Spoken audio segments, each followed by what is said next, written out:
The warm, summer sunlight filtered through the window, and a gentle breeze made the curtains flutter softly.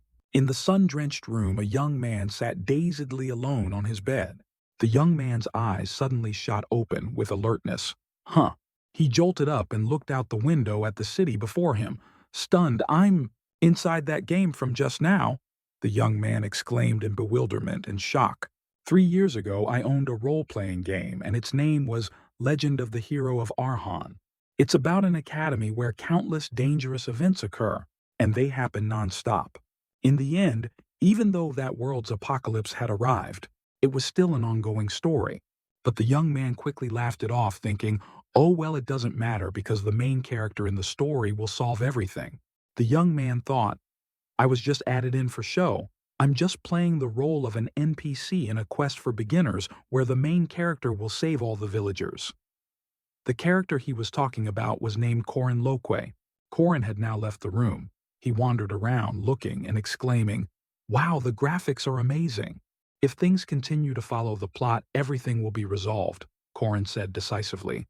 Corin, in a very happy mood, hummed a few lines of a song saying, "Let's go find the main character. Park Si-hoo will become famous and rich soon enough." As Corin walked, he wondered to himself, "Where is the starting point?"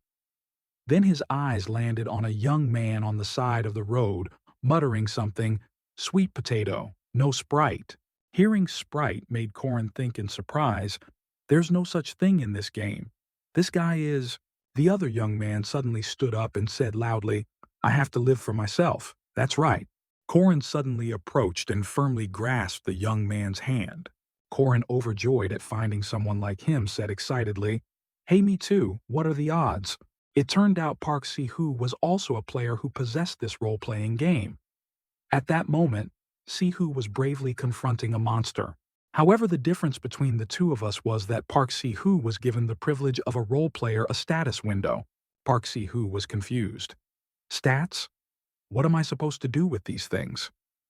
"There's one problem. Si-hoo has never played this game before, but I'll make up for that," Corin thought to himself.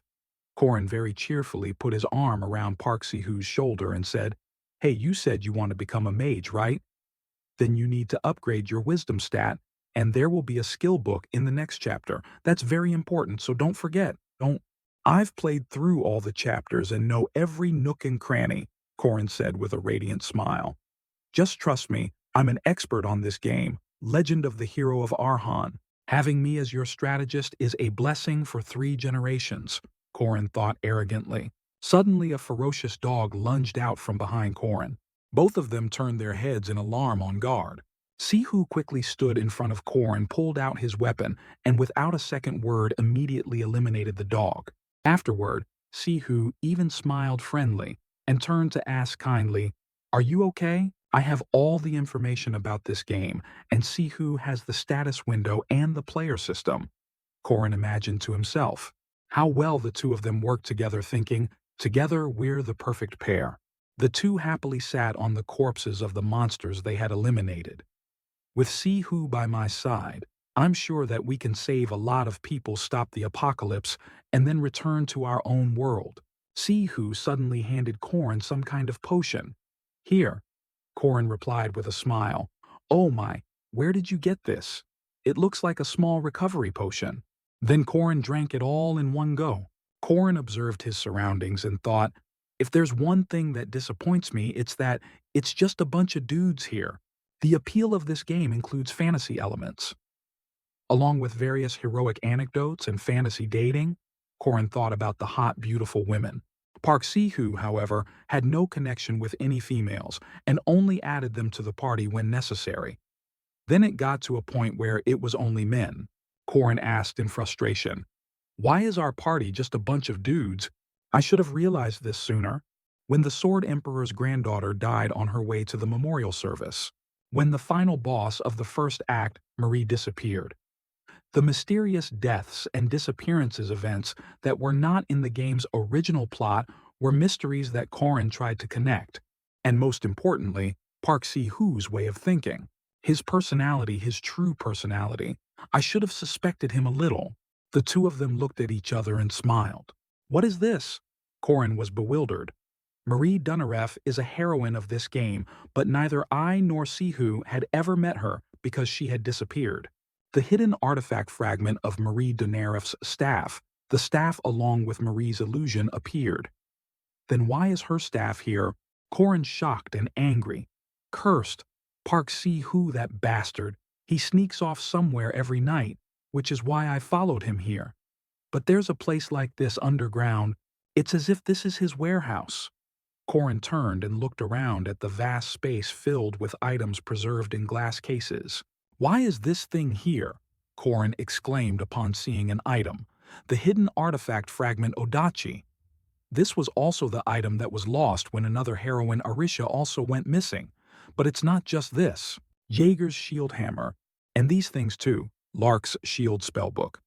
The items of characters who went missing throughout our time playing the game, and also, Corin froze, staring at a chained foot hanging in midair. It was the body of a female submerged in water, her limbs chained, and in an unconscious state. That beautiful girl was Marie Dunaref. Damn it, I've been found out. Park Sihu's voice came from behind Corin. Sihu covered his face with his hand and asked coldly, "Why are you here?" Corin angrily questioned him. "What is all this you told me before that you were chasing Marie and lost her trail?" Sihu replied indifferently, "That she's a demon anyway."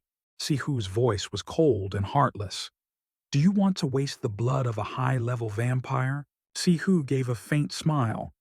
"I'm just putting it to good use. And you've already had a little yourself." These words made Corin freeze his eyes wide with disbelief. It turned out it was that time, that potion.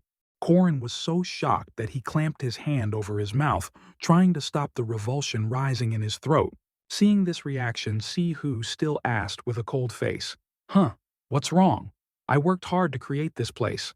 I captured her and then built this chamber in over a month." Corin gritted his teeth in anger, managing to force out the words, Why did you do this?" Sihu, with the same expression, replied, "To complete the plot more efficiently, of course. Your playstyle is too exhausting." Sihu approached Corin, who had now collapsed onto the floor, unable to stand, and said, "You keep worrying about saving people and then end up losing. Why don't you just kill off those Lark and Jaeger guys already? You keep protecting people we can't control even if we raise our affinity points with them." Park Sihu's eyes were icy and detached. Wouldn't it be better to use them like this? He was lying from the very beginning. This bastard isn't a newbie, Corin thought resentfully.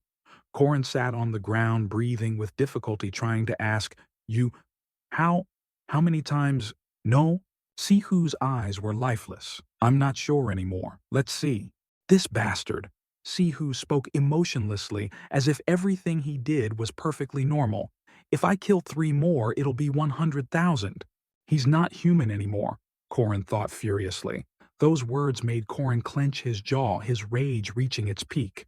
Corin sprang up, grabbed Sihu by the collar, and yelled, "You monster!" Sihu showed little reaction and said, "Wake up, they're just NPCs.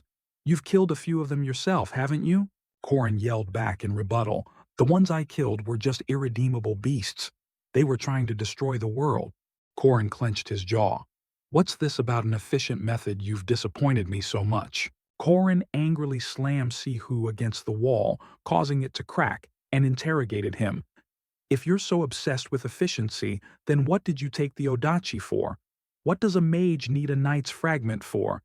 Sihu mumbled, "Ah, that?" But before he could finish, Corin yelled again, "And what's wrong with using normal potions? You can create them easily through the character window. What did you create this godforsaken place for?" Corin screamed in a fit of rage, but Sihu just smirked. "You really are." Sihu's eyes turned cold as he replied, "You need a brainwashing for that pathetic tendency of yours to want social balance." Corin was stunned. "What?" But suddenly, Sihu's arm shot out so fast that Corin was too stunned to react. With just one hand, Sihu sent Corin flying without using much strength. Corin's head slammed into the glass panel behind him, syrup poured from his head and mouth, and he fell unconscious. Sihu spoke lazily. "You're driving me crazy." Sihu approached and said with contempt, "After everything I've done for you, don't talk to me in that tone." The more Sihu spoke, the more agitated he became. And now, it was his turn to go berserk. Sihu gripped Korin's collar and yelled, "All I think about is you. I should have been your reason for living. I am your world, yet you don't know your place and keep sticking your nose into other people's business. All you care about are those whores." Korin's face was cold. "I won't hold back anymore." On the contrary, Korin's face went blank for a moment, a bit confused. What the hell is this bastard talking about? Korin jumped back in alarm, sensing something was off. He retreated 100 paces and cried out frantically, You are not that type of character. We've been together for 199 chapters. Why the sudden genre change?" Sihu's eyes were domineering as he approached. "I have eliminated every obstacle in our path until now, just for our future." Korin finally understood and yelled, "This bastard? The only reason our party was all dudes," Sihu said in a low voice. "The others are just for show, so don't mind them. The only one I love is you," Sihu growled. As soon as he finished, Korin leaped forward and punched Sihu right in the face. Korin fled in terror, leaving a pained Sihu behind, cursing, "This perverted bastard? He scared the crap out of me. I don't even have a girlfriend yet." He hurried away without noticing anything strange. Suddenly, a purple vine wrapped tightly around Korin's ankle. Those vines crept up and bound Korin's body before he could even struggle or utter a final word. The more he struggled, the tighter the vines pulled. "No way," Korin cried out in pain. "You can't escape from me. I will bind you forever." Sihu approached and warned nonchalantly. "You are mine," Sihu said with a perverted smile. Sihu looked at the terrified Korin and said, "In this fake world, you are the only thing that's real." Korin yelled back defiantly, "You're scaring me to death, you bastard." Sihu paid no mind, laughing and forming a hand seal. "Everything will be over soon. Once it's over, Odiwi Simatasivis Fiam." A cruel, perverted glint appeared in Sihu's eyes. Was this Park Sihu's plan all along? Korin wondered. The final chapter is unfolding. It's starting. Korin was now lying on the surface of the ocean waves. That guy has always handled everything by himself, so the final boss probably won't be a problem for him. Once he finishes off the final boss, damn it, Korin cursed dazedly. What's going to happen to me? Player has died. Quest failed. The system announced. Korin was silent for a long time. Did that bastard lose? Korin wondered to himself. It was still that same light and that same window. Korin's eyes suddenly flew open. He was still waking up in that room as if he had just escaped a nightmare. Korin sat up with a start. He still ran to the window. I regretted it 3 years ago when I first arrived here. Korin observed his own hands. Then he clenched them so tightly they trembled. Tears also fell uncontrollably. I have to kill that bastard Park Sihu. I have to kill that player, Korin resolved angrily in his heart. The Lothian River Dam break incident. During the Tame Living Monsters quest, the dam suddenly broke, sweeping away an entire village. Thousands of water monsters and thousands of innocent people drowned. Such a horrific scene, and yet that guy Park Sihu. Ha ha, this is great. Sihu's cruel and perverted face appeared. At that time, I didn't understand why that bastard was so gleeful, Korin recalled that day. Thinking back now, even with dozens of people dead, the only thing he cared about was the experience points it brought. 3 more lives, and that's 100,000 lives. The scene of Sihu saying those words appeared. That damn demon. I can stop him right now. Korin ran swiftly through the space. Right now, he's only level 5 just like me. All the elements that make a player stronger are at Merkava Academy. After entering the academy, he became much stronger. He's not a monster yet, but I still can't know what his growth speed will be like after entering the academy. Korin ran as fast as he could. The entrance ceremony will take place in 5 more days. The image of a forest with strange mushrooms. Just a second later, Korin had ripped it from the ground with his bare hands. In other words, the only way to kill Park Sihu is right now, Korin resolved. The carriage quest on the way to Mercata City has been intercepted by monsters in the forest. Protect everyone and the guards until it is repaired, the system announced. In the misty night, the only thing shining clearly was the bright moon in the sky. Somewhere in the forest, a couple had just finished dealing with a rabbit. The boyfriend let out a breath. Phew, finally done. The girl next to him smiled in praise. You've got talent, kid. However, the person the girl was praising wasn't the boy next to her, but someone familiar Park Si-hoo. Si-hoo scratched his head and laughed sheepishly, ha ha ha, thanks. From behind the coachman holding a large lantern called out, Sir Leon, Miss Laura, the carriage is fixed. Hearing the call, Leon and Laura stretched and walked together. Let's go, Laura said lazily. Ugh, I want to go to sleep right now. But suddenly a piercing scream rang out, causing the two to turn their heads in alarm. A strange object hurtled towards them at high speed. Get out of the way! Leon quickly pushed Laura aside, ignoring the thing charging at him. But Leon reacted quickly and dodged the attack, causing the thing to crash headfirst into the ground. Leon drew his sword and yelled, Laura! Laura, understanding the situation, also drew her sword defensively. I know. These screams put them on guard. It was a level 2 werewolf monster of werewolves. The wolf, with its muscular body and terrifyingly sharp claws, let out a long, ear-piercing howl. In the distance, Corin also heard it, furrowed his brow and cursed. Damn it, has it started already? I tried to run at full speed, but I still couldn't stop it. If only I had time to prepare. Corin fumed. The wolf quickly lunged and slashed fiercely at Laura, who couldn't react in time. Blood splattered everywhere. I could have saved them, Corin thought. Over there, Laura collapsed after the attack. A shocked Leon screamed, Laura! But Leon quickly yelled towards Si-hoo, Get on the carriage quick, I'll buy you time.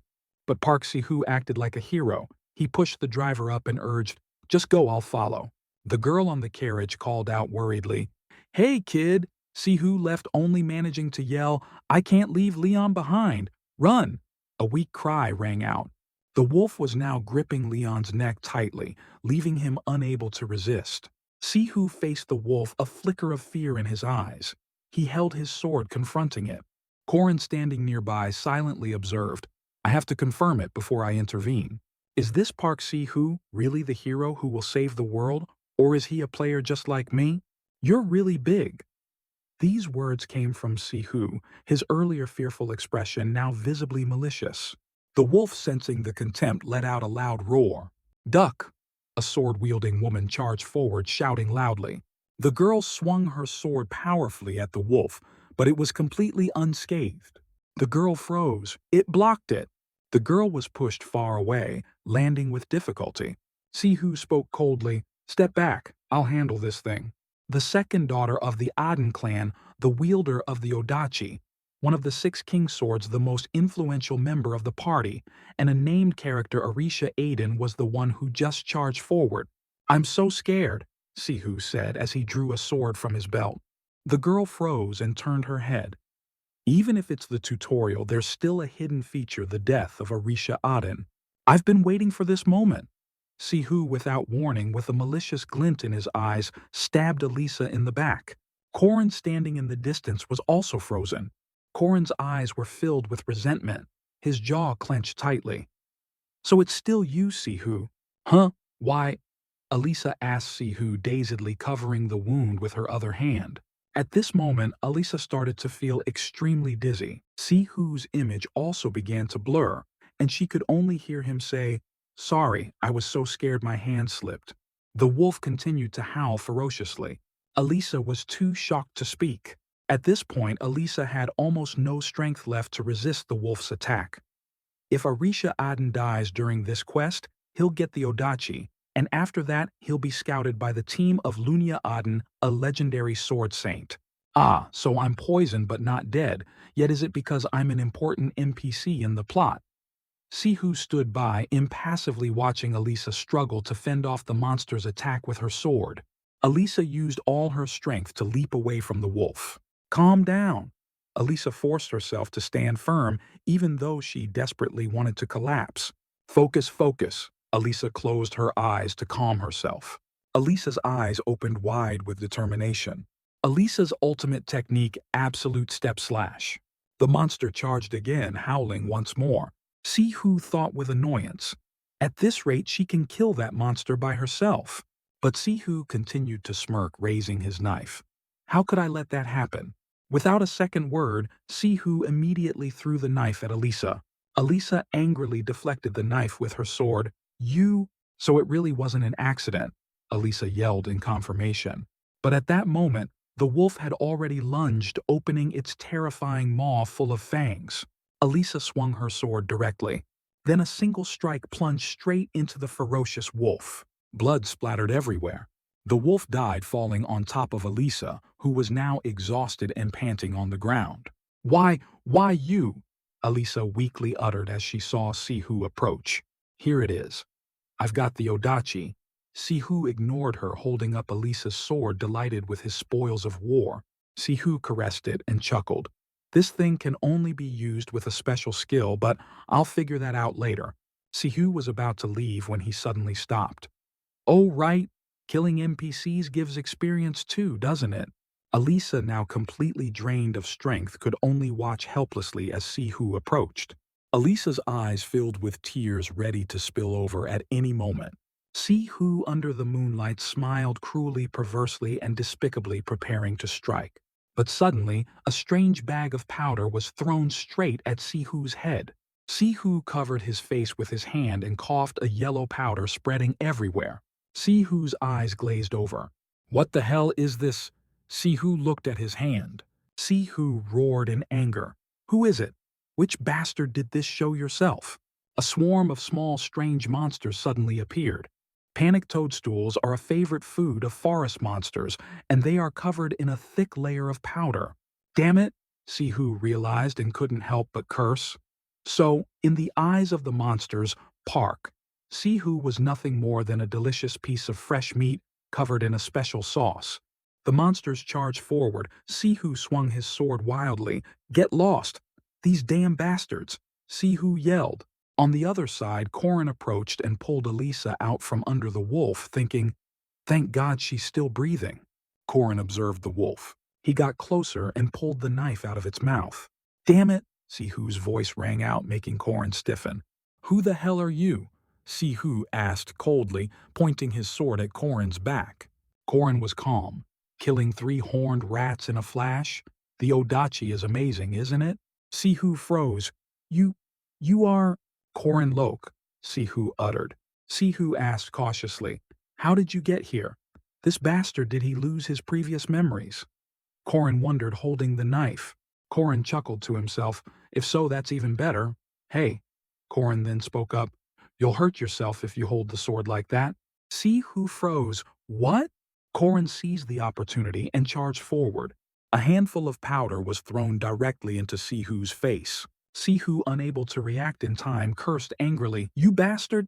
Sihu swung his sword while his eyes were still closed, cursing, Die! Corin easily dodged the attack and even had time to judge. This guy is clumsy with a sword, but he swings very fast. In any case, Park Sihu is still physically superior to me. Corin ducked to dodge the blow, gritting his teeth and thinking, I have to risk it. There's no other way. Corin swung the sharp fang in his hand forcefully towards Sihu, causing Sihu to panic and dodge. Corin seemed to have lost all reason, his hands striking continuously as he thought, That's right. This fang dagger may look like nothing, but a stab to the neck is still fatal. You better dodge it.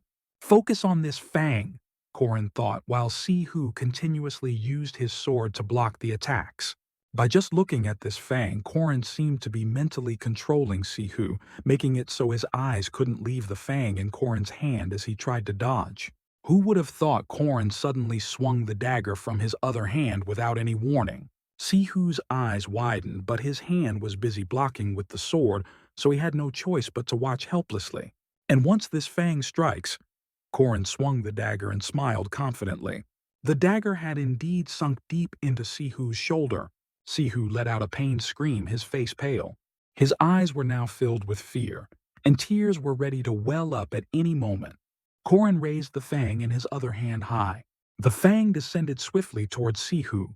A spray of blood erupted. That fang didn't strike Sihu's body, but instead pierced firmly into his hand. Corin stared at Sihu, who was propping himself up with his hand as tears streamed down his face.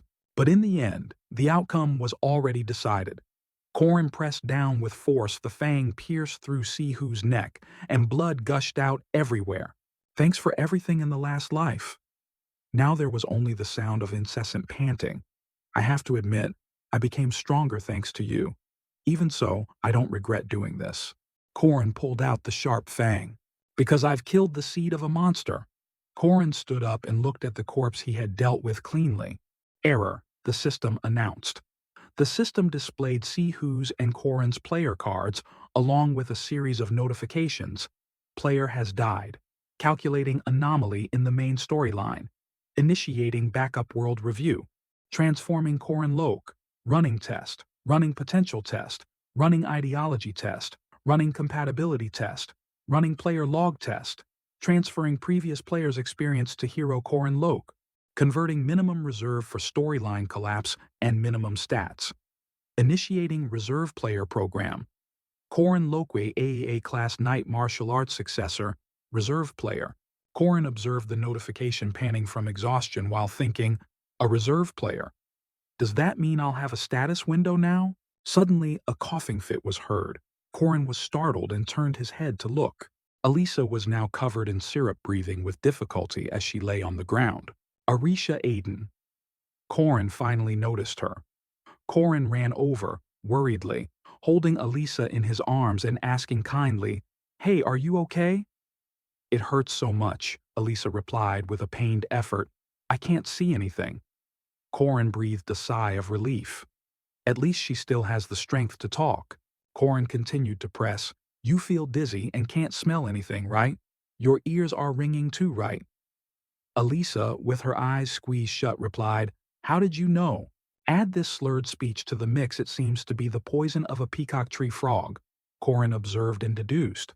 Corin pondered, still in the tutorial chapter and without a status window, it's very difficult to create this type of poison. If this poison had been prepared at a slightly higher level, she would have died. Corin saw the fang stuck in Elisa's hip and quickly unbuckled his belt, looking for a way to save her. It's really lucky, but the werewolf's fang is still stuck in her, so she's still in critical condition.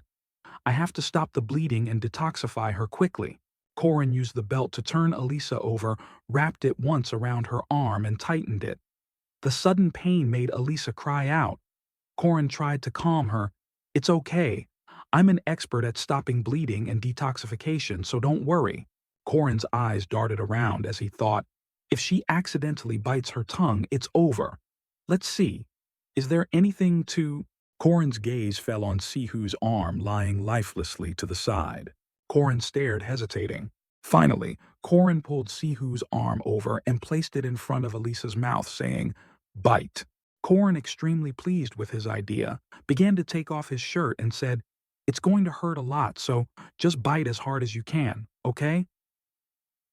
Gamue Nas. I don't know why I came back 3 years, but I'm back, and I killed the player, Corin thought while holding the fang from Elisa's hip.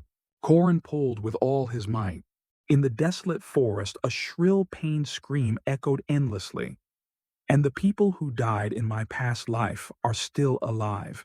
I saved one person, that's enough. By now, Elisa had been successfully given first aid and was lying unconscious on the ground. A while later, Corin fashioned a simple pot and boiled it over a burning wood fire. Corin watched Elisa lying behind him while keeping an eye on the cooking pot, comforting her. "Hang in there, I'm preparing the antidote." "Don't worry, people don't die that easily," Corin said positively. Elisa, with her eyes tightly shut, mumbled, "Benefactor." Elisa struggled to whisper, "Please tell me your name." Corin placed a wet cloth on Elisa's forehead and replied nonchalantly, "You don't need to know." Elisa was bewildered. "What?" Corin reminded her, "Don't think too much and get some rest. I'll wake you up when the medicine is ready. From now on, I have to act in the shadows. The fewer people who know about me, the better." Corin used a small stick to draw a circle on the ground. "Now then, let's review the situation.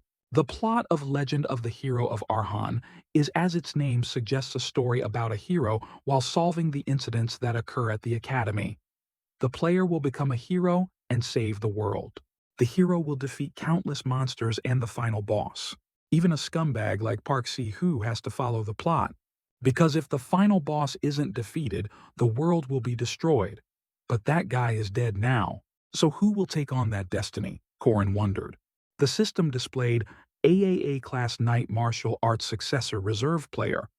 A look of disgust appeared in Korin's eyes as he thought, who else is there besides me? But these bastards, if they want me to do it, they should at least do it properly. Suddenly, a series of notifications appeared.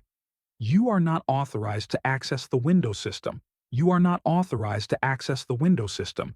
You are not authorized to access the window system. You are not authorized to access the window system. Korin sat still, contemplating. I became a reserve player, but I can't use the support features for players. I was so looking forward to it, and yet, this is what I get. By the flickering fire, only the large-bodied young man remained, muttering to himself. It's really hard to accomplish anything in the future, isn't it? Just my memories of the past life aren't enough. I'll have to use elements outside the system to help complete this task. In 3 years of training, I'm no longer just a successor or a reserve. Korin drew on the ground with his fingertip. A character and a magic circle were summoned. That power created a gust of wind that made the fire burn brighter. Everything was swept up in it. Korin observed with satisfaction. Korin smiled. Just as expected, it was a success. I will definitely survive. The magic I learned in my past life is Rune's ancient language, ancient characters that conceal power within. Duty, restraint, oath, known as the commanding triad of ancient language. This is one of the powerful laws that govern this world. And it is also the source of human strength and the cause of destruction. I will carve them all onto my body. As soon as he thought it, Korin raised his finger and bit down hard. Blood flowed from his finger.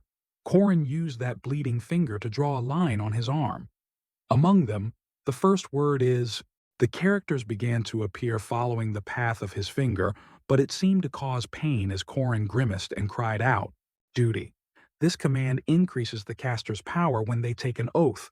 You can make easy oaths like not eating chicken, but because they are so easy, you get almost no extra stats from it. Anyway, even if it's easy, I need to swear something that I can easily follow through to the end. Korin propped his arm on his leg, tensing his body in pain. He told himself, I will not turn a blind eye and be greedy for the treasures of good people. The system displayed, Duty. I will not turn a blind eye and be greedy for the treasures of good people. Your stats will increase upon completing quests. Failure to comply will result in a penalty of -10 stats. The second one, Restraint. Korin bit his finger again. He smeared it on his other arm again, the veins in his neck bulging from the pain. System restraint. I cannot perceive souls. In this world, all things have their own extrasensory abilities, because spirits can only interact through a mutual connection. Therefore, they cannot use their power to affect things that have no sensitivity to them. If you do not comply, you will take 600% damage from your opponent. Activating restraint. Crystal damage 0%, physical damage plus 50%. There is also the benefit of the equivalent exchange when I follow the commandments. That is, the incantation becomes a shield protecting me from all other equivalent exchanges. And now, the last one. The oath. This commandment uses the weight of the oath as a backup. Ancient symbols now covered his body and arms. But it carries a great risk and great benefits, which is why both Park Si-hoo and I, Korin closed his eyes, used it in the past life. Korin remembered Si-hoo, but even Park Si-hoo, who could use everything in the system, failed at the final boss. If that's the case, then I need to worry quite a bit. The heaviest oath to make, I will save this world. Korin's eyes opened wide with determination. The noble purpose that every warrior pursues the oath with the greatest ambition. The triad of commandments was complete. Duty, restraint, oath. All commandments will be applied to the reserve player. If I fail to fulfill the oath, death will be inevitable. At this moment, Korin's body felt strange. His eyes glowed red, and he screamed in pain. Act 4. Elisa's eyes suddenly flew open. Elisa was now lying in a bed, tucked in properly. Elisa sat up with a start but was struck by pain from the wound on her side. A nurse from outside entered and seeing her asked, Ah, you're awake, how are you feeling? Elisa pressed, Where am I? The nurse replied, You're in the Merkava City Hospital. Elisa wondered, "Who brought me here?" The nurse smiled. "Huh, your relative just left." Elisa was surprised. "Just left?" The nurse reminded her worriedly, "Ah, you can't move yet." Elisa turned her head to look around and then asked again, "It's fine. Where are my things?" Elisa then saw the blood-stained belt sticking out of the backpack on the table, noticed it, and asked, "This is this from the person who saved me. It still has blood on it." Elisa picked up the belt to observe it. Elisa's eyes sharpened as she called out, "Nurse!" The nurse jumped in surprise. "Huh," Elisa said loudly like a child. "Is there anywhere that sells honey candy?" The nurse was helpless. "You can only have soup for now. 3 days after the beginner quest." The Merkava Academy entrance ceremony.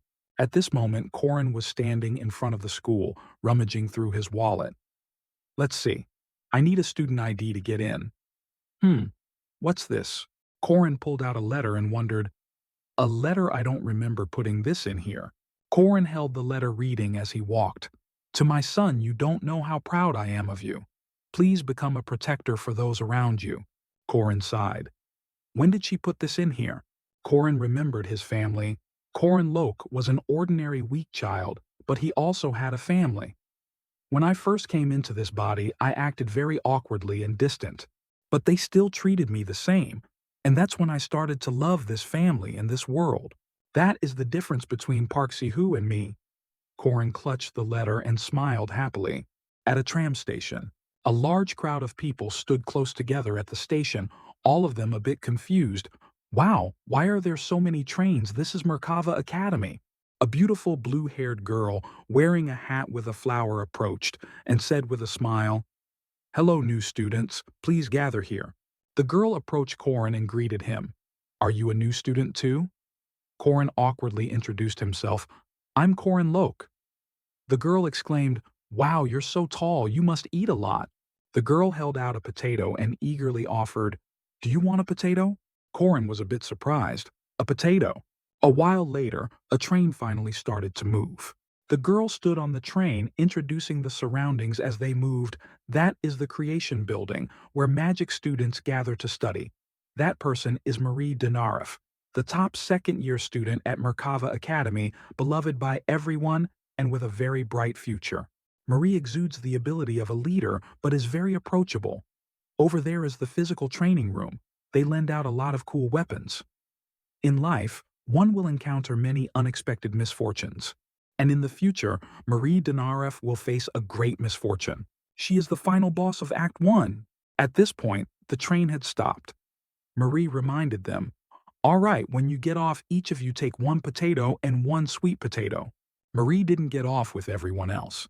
She held onto a pole on the train, waved, and said, "Good luck. See you all later." Merkava Academy is free, a vast academy filled with the faces of elite young people. Corin also entered and noticed something. The expansion magic has begun. Corin stood in the middle of a crowd that suddenly panicked as the lights went out. "What's happening? Can anyone see anything?" A voice rang out. "Don't panic, students. How can students of the academy be frightened by such a trivial thing?" Suddenly, all the students were lifted and left floating in the air. Corin picked his ear with his finger and thought, "That's old Harmon's voice. He says that every time, just like a training camp." This world has a history of fighting against the demon race. The most effective weapons against them are superhumans who can use aura or mana, and the place to train these people is the Warrior Academy Merkava. A figure appeared in the distance. "Ah, hello?" "The Fermac Daman professor of the Night Department." Corin smirked. "It's been a while since I've seen this guy." Fermac continued. "Most of you probably came here to become knights or mages. When you arrived, you already had your certificates delivered." Fermac taunted, "But don't be an empty barrel making the loudest noise. Let me see what you're capable of." All the students stood in place as a small screen lit up in front of them. Corin's profile appeared. Corin Loke Aura rank, 680. Low mana rank, 120 very low. Ability, none very low. Overall, rank 6th very low. Corin looked at it with boredom. How boring. But my physical stats are shockingly high.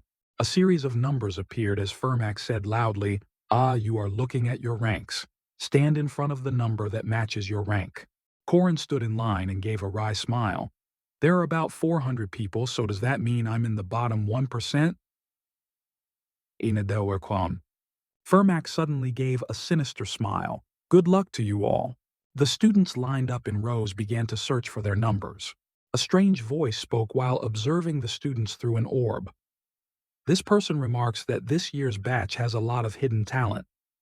Ahem. A blonde girl pushed up her glasses and said, there's no need to measure the first and second ranked students. Let's wait until we've evaluated the other students. Second rank. The granddaughter of the sword genius Arisha Aiden, the cleric of Avalorn Forest Yule, the mercenary of sword control Doran Worski, the golem engineer Kranoludun, and the sole first rank, a girl dressed as a nun with a gloomy aura, the knight Yaksha Hwaran, a black-haired girl with captivating red eyes.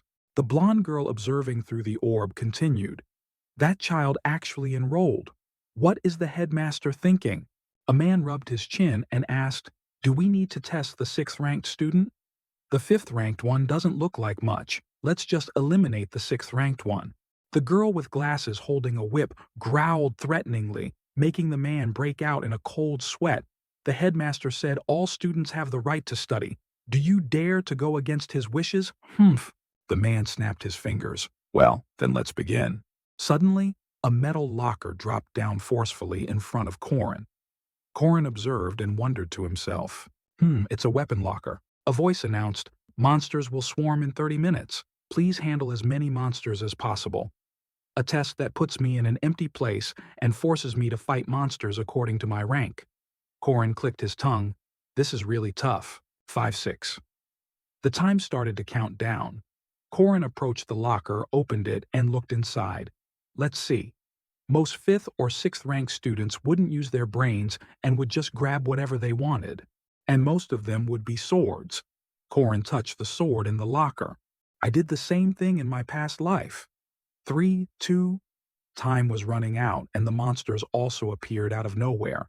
Those are the short-bodied hunting dog Zank 5 monsters. Corin took the sword and swung it a few times, remarking, the sword is very cool, but they say it takes 100 days to use a spear, 1,000 days for a saber, and 10,000 days for a sword. Time's up. So the answer is a spear. Corin forcefully threw the weapon at the monsters. As expected, the spear went straight, through the monster's head, and the illusion faded. Corin smiled. Sorry about that. The wolves charged forward in fear. Another blow rained down on it. The last 2 remaining wolves were finally defeated. Corin said, but I have... Corin smiled confidently. Too much experience in killing you guys. Act 5. Corin pulled the spearhead from the monster lying on the ground below. Then he spoke, let's see 20 seconds. That's a bit long.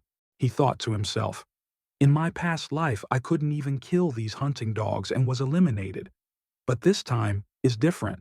Corin was extremely confident and certain, I will kill all of them until I reach the next Zank. Then he spoke up, all right, bring in the next wave. I've reached the 5-minute mark. There was nothing around, and even he himself was silent. A look of confusion slowly appeared on his face, sweat beaded on his forehead as he wondered, why is there nothing? Is the system broken? On this side, Baron Cassius was monitoring the students' battles, his expression extremely disappointed as he clicked his tongue, tsk, tsk, tsk. If they can't even kill those things, what else can they do? Back in my day, I could kill a level 5 monster in just 1 minute and 22 seconds. He glanced at another screen and complained non-stop. If level 5 is like that, then I don't expect anything from level 6 either.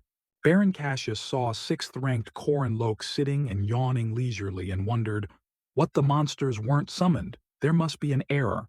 Just then, 3 more monsters appeared in Corin's room. Why isn't the next level of monsters coming out?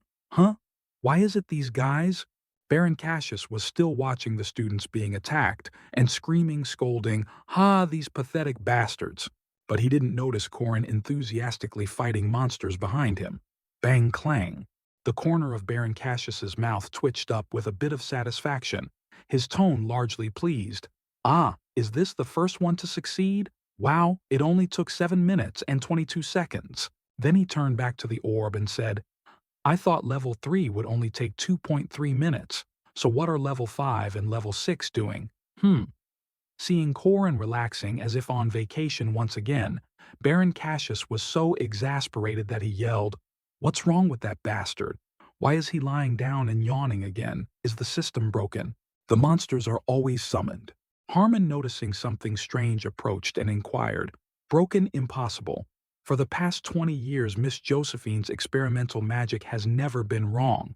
Baron Cassius pointed at the orb, furrowed his brow, and said, "But he should have been eliminated a long time ago. It's clear the monsters weren't summoned." Harmon looked at the person next to him and questioned, "You saw that the monsters weren't summoned?" Baron Cassius felt a bit guilty, so he coughed a few times before answering, "No, I don't necessarily have to see that." Harmon immediately understood the problem. "So you didn't see it happen?" Baron Cassius, having been questioned all this time, ignored right and wrong. "Good heavens, I told you it was an error. I'll summon them again." Inside, Corin saw the familiar monsters and got very annoyed, yelling, "Ah, what the hell? Why has it been these same monsters this whole time?" Then he went all out, holding 3 spears at once and charging, "You guys aren't even trained dogs." As soon as he threw them, in just a flash, the 3 demon wolves were immediately logged out. Everything happened in just 7.3 seconds. The 2 people outside witnessed that surreal scene and were horrified. Baron Cassius's face twisted as he yelled, 7.3 seconds, what? Then he turned around and stammered, "Look, Professor Fermac?" Fermac, confused, asked back, "What's wrong? What is it?" Baron Cassius asked, "What's the fastest time you've recorded for level 3 and level 4? Fermac, still unaware, answered calmly, "There was a kid named Jaeger who did it in 3 minutes and 30 seconds. Why do you ask?" Baron Cassius became even more hesitant and cautious. It's nothing. Seeing him throw a spear so well, he must be a hunter's son. In that case, as soon as he finished, he immediately summoned a level 4 monster, a wild boar. Let's see how he faces a level 4 monster. The result was that the wild boar was still defeated, and the time was even faster than before, 3.7 seconds. Baron Cassius yelled in frustration, "This won't be that easy." Then he immediately created a level 3 monster, an owlbear. Corin, seeing that thing, was as calm as if seeing a small bird. He immediately gripped the spear tightly bent down and charged. Then he leaned in and plunged the spearhead straight into its body. But the attack did no damage to the owlbear. It still had enough strength to fling Corin away. The system displayed a notification deducting Kina, and at the same time Corin's hand lit up. The owlbear immediately burst into flames, the terrible pain making it scream non-stop. At the place where the match viewers were gathered, Baron Cassius yelled, drawing everyone's attention, "Ancient runic magic!" Even Fermac was intrigued. Runic language. Even though it was being burned, the giant owlbear was still very resilient, shaking off the flames. Corin spoke up. "It seems it's not very effective." But Corin leaped high into the air, swinging his spear forward. Then he leaned back to gain momentum. "It will block your vision. That's enough." Finally, he decisively stabbed downwards. Harmon, witnessing the entire event, marveled to himself, "That kid is definitely not a normal level 6 person. It's a pity the monster test only goes up to level 3 monsters. Wow, it's been a long time since I've seen someone so interesting. I'm really looking forward to when he fights a spirit." While Harmon was still intrigued, Baron Cassius next to him felt a bit apprehensive. "Ah, well then. After this, let's start the test with a level 5 spirit." Corin stood solemnly, sensing his surroundings. "Something has definitely been summoned, but I can't see or hear it. It's due to the restraint penalty." The system announced restraint. "I cannot perceive souls. I cannot feel or touch souls. If so, that means I can't touch the spirit?" Corin slowly closed his eyes. "Let's see if my guess is correct." Then he calculated in his head 1, 2, 16, 17, 45, 46, 58, 59, 60. After calculating, Corin's eyes snapped open the corner of his mouth, lifting into a mysterious smile. "Done. It's definitely been activated. I've confirmed everything." It was unclear what he was thinking. He just raised his hand high and declared, "I will give up." Monster Test Level 5 Hunting Dog 7.3 seconds. Level 4 Wild Boar 3.7 seconds. Level 3 Owlbear 11 seconds. When Corin came outside, he even said enthusiastically, "Excellent." Meanwhile, Baron Cassius was stunned and flabbergasted. He withdrew. Baron Cassius was completely frozen. This kid, what is he? After just a few minutes, the hall was filled with people. The people around were eagerly asking each other about their recent battles. "Hey, what was your rank?" "Level 4. "Oh, I'm doomed." "What about you?" Hey, level 3." "Wow, so you killed both the owlbear and the gut demon." Jager Hintzpeter was holding his head high with pride on one side. Corin recognized him. That kid is the one who started the fight with the player at the beginning of the story. In Corin's past life, Memories Park Sihu killed him because he provoked him. He rubbed his neck, finding it a bit difficult to face him, and thought to himself, although Jaeger is a bit arrogant and snobbish, that's normal for his age. Oh well, that lunatic. Suddenly someone said loudly, "Look, they're level 5. Wow. So they couldn't beat the monsters either. Someone even lost to a hunting dog and a ghost." On another side, Lark was in a state of fear, his whole body trembling. Corin noticed it. Lark was too overconfident, and while slandering me and Sihu, he also met the same end as Jaeger. Just then, a person came onto the stage to speak. "Ahem, good morning, everyone." That person began to introduce himself. "I am the director Eryu Kasar. To become strong, you have joined the academy, a place where the strong gather." Eryu looked down at the students below and continued his speech. "Some are already strong enough while others still have a long way to go. Although I cannot guarantee that you will achieve what you want here, I still hope you can find your own path in this place. We are here to help you take the right first steps. From the second step onward, that is your responsibility." Finally, he gave a slight smile and concluded, "That is all. I wish you all a good day." Everyone gradually dispersed in all directions. Jaeger was full of energy, laughing and saying loudly, "From this day forward, I am a level 3 knight, Jaeger. Hintzpeter, He was in the middle of speaking when Jaeger noticed Lark sitting in a corner and rushed over to talk. "Hey," Lark was startled. "Huh," Jaeger wondered. "What level are you?" Lark answered timidly, "I'm level 5. At that, Jaeger immediately mocked him. "Level 5? How pathetic. You couldn't even kill a ghost or a hunting dog. Really?" Corin couldn't watch anymore, so he walked up, put his arm around his shoulder and smiled brightly. "Hey you." Jaeger furrowed his brow and questioned, "Huh? Who are you?" He didn't answer directly, but instead praised him profusely. "Wow, your tattoo is so cool. The artist must be really skilled, right? Even the veins look good. The tattoo on your back is your blood type, right? So you can get a quick blood transfusion when you're injured. You're really well prepared." Jaeger was a bit dazed at first. "Huh?" But then he felt excited and replied, "Wow, you know a lot. To be honest, my mom did this tattoo for me. She's a tattoo artist. Her specialty is line work, but because I asked, she tattooed it in an old school style."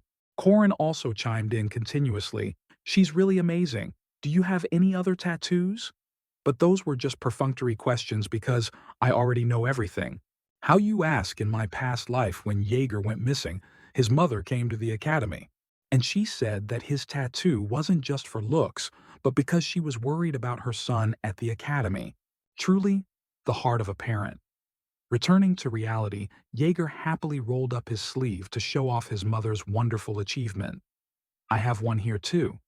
This is a flying carriage, the symbol of Merkava Academy." Corin marveled. "Wow, that's so cool." After a while, he finally introduced himself. "I'm Corin Loke. And you?" Jaeger replied full of energy, "Jaeger Hintzpeter." Corin then asked the boy opposite him, "And you?" "Lark." A bit startled, replied Lark. The three of them continued to chat enthusiastically, not noticing a pair of eyes watching them from a distance. Arisha Aiden watched them and smiled warmly. So he saved his friend who was being bullied. That's wonderful. Corin's bright and friendly appearance gave Arisha Aiden an impression he seems like a good person. Back on Corin's side. And that's how I left a good impression on Lark. Lark's ability is memorization, I believe. The corner of his mouth lifted in a deep, cunning smirk. "Found it. My free skill book." While Corin on this side was laughing slyly. "Kehehe." Arisha, Aden behind him, was blinded by the love devil and thought, his smile is cute too. What kind of person is he? Act 6. Most of Merkava's facilities are provided for free. The coffee here is cheaper than outside and the dormitories are free. Among them, the most recommended facility is the training room. This place is spacious and modern with advanced equipment. Korin was inside practicing with a spear. He turned around preparing to unleash a skillful blow. The reason is very simple. When using this room, even impossible training exercises become possible. For example, fighting a spirit that I can't see. Korin used all his strength to unleash countless blows into the empty space in front of him. Outside, 2 people were looking in. One of them spoke up. Look, that first-year kid is using a spirit to train. They took turns discussing, usually, you don't have to train with a spirit until the 2nd semester. That kid probably heard rumors and decided to practice this. Yeah. I heard many second-year students can't even catch a wind element spirit. Suddenly, Korin was knocked back by the spear which hit him in the head. The group of people laughed gloatingly. Look at him trying to act tough. Korin panted after training, asking himself, is it still too much for me? Harmon approached from behind and coughed. A question, so you're a first year. You were a bit startled, huh? Korin spoke politely. Hello, coach, Harmon wondered. Why are you fighting a spirit? He replied, to practice my spearmanship. Harmon inquired, are you confident you can do it? Korin affirmed with certainty, I will do it. Although he appeared calm on the outside, he was still very wary on the inside. Why did he suddenly approach me? Is there something wrong with the test? Harmon's eyes were sharp, as if trying to see right through him. But in the end he broke into a bright smile and praised, Great spirit. Here, I'll give you 10 meal tickets. Then he decisively turned and left, even saying cheerfully, come find me when you've done it and I'll reward you. Korin from behind didn't understand a thing and just accepted them. Yes, sir? As soon as the person left, he breathed a sigh of relief. That was startling. Why was I so worried? A reward of food? That's good, isn't it? Korin returned to what he was doing. Now let's start again. He didn't notice Marie Dunaref had been standing outside all this time. Inside, Korin continued to train enthusiastically. Once again, he was grievously injured by his own spirit knocking him back. Oof! He was thrown straight back, slamming into the wall and crying out in pain, ugh! And so he lay there panting heavily. Suddenly, from above, a soft cloth fell onto Korin's face. Marie Dunaref gently lowered an empty cup and asked, is it very difficult? He lay still on the ground and replied, yes, it's very tiring. Marie Dunaref used her ability to create a stream of cool water. You should rest. You've worked very hard. Then she handed the cup of water to Korin and said, you just need to get more used to it. One day, you'll be able to do it. Try again next time, okay? He raised his hand to take it, but in his heart, he was denying it. No, I don't have a next time. Although I'm sure I'll have a year or two. Before there was Park Si-hoo, we had player Windows potions and skill books too. But now Park Si-hoo is no longer here. I killed him, so now I have to do everything by myself. Thinking of that, Korin spoke up. Thank you. I'll give up later. That statement made Marie Dunaref a bit surprised. As soon as he finished, he sprang up full of determination, affirming to himself, I have to become the strongest. Then he continued to fight with his own refined spirit. First, I have to determine my limits.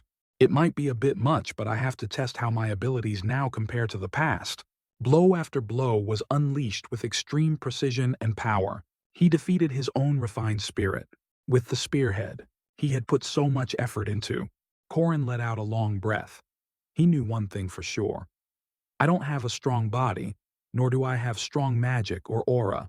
Information about Park Si-hoo and the future is also useless when facing monsters and these geniuses. But to fight monsters and geniuses, I have to work harder than anyone else. That's my only way. Finishing his train of thought, he gripped the weapon in his hand and continued to practice non-stop. His eyes were filled with unyielding determination. The past 3 years will not betray me. Korin charged forward to continue the attack. Suddenly, he threw the spear high into the air. Marie Dunaref saw this and thought in surprise, he threw away his spear. Is he giving up? but in just an instant he caught it and gripped the spear tightly in his hand. Only then did Marie Dunneref realize the young man's intention. No, he caught it, and he's catching it. On the opposite side, Corin was leaning back, his firm hand extended straight forward, then he changed direction. He pushed his other shoulder up the arm gripping the spear, also moved forward, and he threw the spearhead straight through the refined spirit. It created a huge explosion high above. The space, brilliant like outer space, forcing Marie Dunneref to look up. Strong, excellent. Those words don't fit him at all. Marie was so amazed she couldn't utter a single word. Wow! She marveled inwardly, her eyes shining brightly. Looking at Corin's majestic presence high above, she couldn't help but praise, he's amazing. But after being cool for just 3 seconds, Corin was already in freefall towards the ground. Marie Dunneref panicked. Are you okay? Junior. Marie Dunneref's cry didn't make Corin get up. He was still lying limp on the ground. I overdid it. The spear next to him also broke after that blow. Corin thought to himself, at least with this body. The next day at the vast and magnificent academy building, Marie Dunneref, still with her pure and cheerful demeanor, said, Hello, juniors. Today I'll introduce the school's facilities to you all. This is the pride of our school. And this is... Even though Marie Dunneref was in the middle of speaking, Corin below wasn't paying much attention. He was only focused on his own thoughts. To fight properly, the body is the most important thing. To improve my physical condition without relying on Park Si-hoo's potions, there's only one way. By now, Marie Dunneref had led the students on a tour. Corin still paid little attention, his gaze flicking backward. The commandments. Don't ignore the misfortunes of others. Lark was still focused on the book in his hands, so Corin friendly approached, put his arm around his shoulder, and started a conversation. Hey there. Lark was a bit surprised. He then suggested, want to go eat with me? Then he took the opportunity to whisper into the other's ear and talk about spellbooks too. A spellbook, simply put, is a skill book, a powerful artifact that allows you to acquire a certain magic or trait just by reading it. The Merkava Academy Library is the size of the entire Academy, storing and passing down knowledge to future generations. That's just nonsense. In reality, this place is used to hide spellbooks. By now, the two of them were inside the library searching for books. Corin laughed and said, If you want to hide a tree, you hide it in a forest, right? Lark furrowed his brow and said seriously, yeah, you have to keep your promise. Corin replied very confidently, Of course. As long as you meet the condition, you'll get the spellbook. He thought to himself, Lark is very hard-working, a model student the kind parents compare their kids to. He remembers all kinds of magic and writes them down in his notebook. Of course, no matter how many spells are in there, it's still very difficult to use them all. If your level and mana level are too low, then even if you're good at theory, you can't do anything. Just then some books fell at Corin's feet, which caught Lark's attention. But with a spellbook, it's a different story. A BCD. Lark's sweating bullets reminded him, stop messing around. Instantly. Just as he thought it, Corin had opened a secret passage behind the tall bookshelf. Lark was extremely amazed and exclaimed, A secret door. How did you find it? He didn't answer the question directly, just urged, Let's go. Lark from behind called out, Wait for me. Let's go together. Lark followed behind, his eyes darting around and his mind in a panic.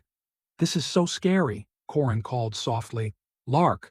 Lark was startled and asked, Corin said seriously. It's time for you to fulfill your promise. You have to do well, okay? Lark immediately and decisively grabbed his hand and said firmly, Okay. You want me to help fight the spirit, right? But what do I have to do?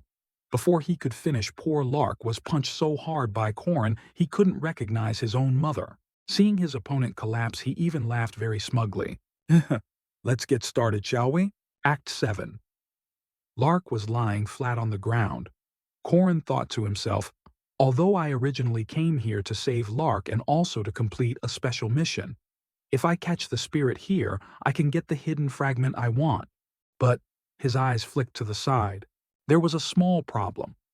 Behind him appeared a tall and ferocious figure. It was Duke Sabansia, the spirit, which confirmed one thing. This is an impossible mission. Korin propped his chin on his hand with a bored expression. Why can't I catch a normal one?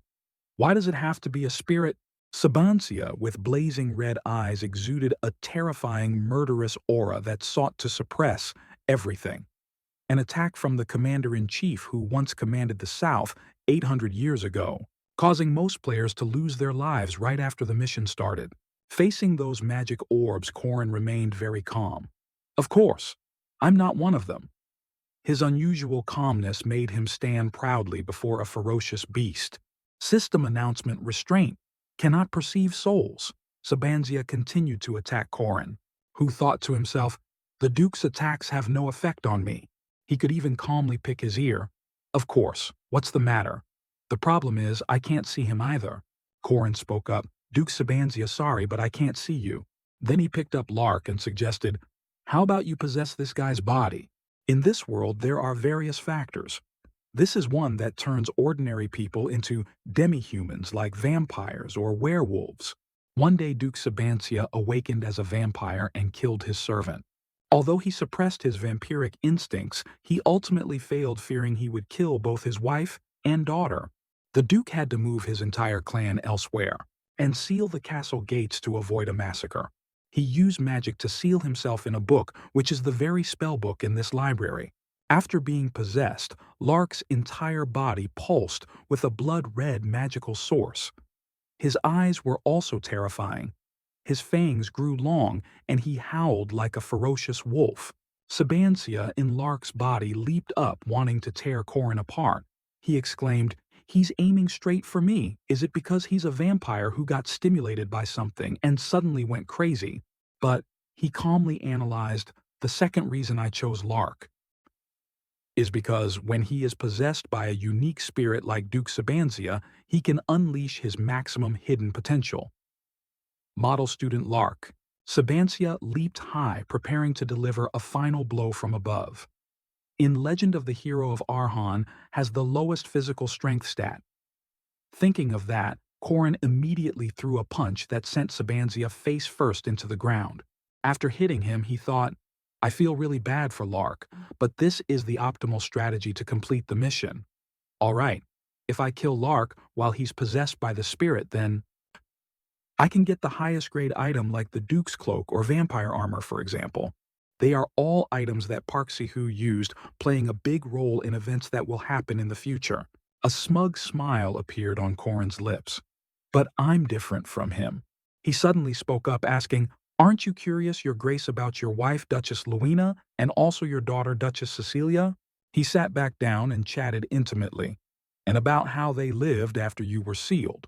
And after that, I told the Duke many stories about how his wife passed away after leaving the city, and how his daughter became a talented adventurer, how she traveled around the world. I don't like Mr. Park's methods, that's right. But as Korin, someone who also has a family I love in this world.